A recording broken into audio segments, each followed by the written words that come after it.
whatever. Everyone has gone totally cracked for Pokemon Go.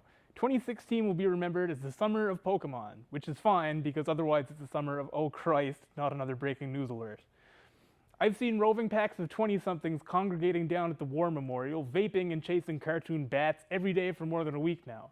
I think this fad may actually be bigger than when the game and the cartoon show first came out almost 20 years ago, and definitely do not try to think about how old that sentence makes you feel. I totally get it. Mass culture in the second decade of the 21st century is awash in nostalgia. Less generously, you could say that we're uncreatively mired in cultural cannibalism. We're living in the age of the franchise reboot, so it makes sense that combining cherished memories of childhood consumerism with a simple and stupidly fun and addictive smartphone game would be a huge hit. All the better that it actually gets people out of the house walking around and socializing with each other. I walked an extra 20 kilometers last week than I otherwise would have, and as pathetic as it sounds, catching a Dragonite in Bannerman Park the other day was perversely thrilling. All told, running around the city pretending to catch magical anime creatures with friends is a hell of a lot more fun than fretting about the awful economy, the melting ice caps, Donald Trump, or the latest round of provincial tax hikes.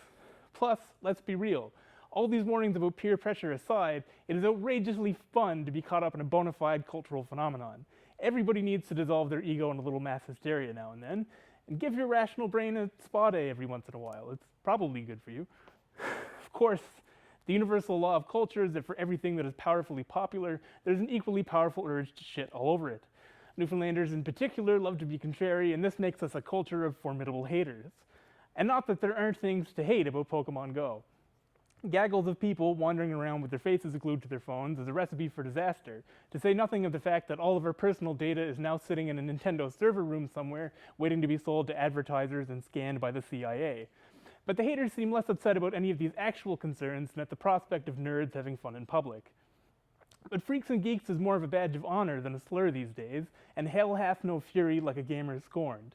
Yellow Belly Brewery learned this the hard way last weekend when a spitey post about gamers from a cranky employee saw legions of local Pokemon players obliterate the restaurant's online rating in a matter of hours. No doubt it was dumb and petty for a grown man to chew out potential paying customers because he didn't like the video game, but anyone genuinely offended enough to trash a local business in the middle of tourist season because somebody working there thinks flicking imaginary balls at imaginary animals is a goofy thing to do with their time is also a goddamn clown. It's a video game, guys. Everybody calm down. It stops being fun if you get genuinely riled up about it. Walk it off if you have to. I mean, that's the whole point of the game, right? In the meantime, I'm Drew Brown. And right now, there is a coughing somewhere in the studio with my name on it.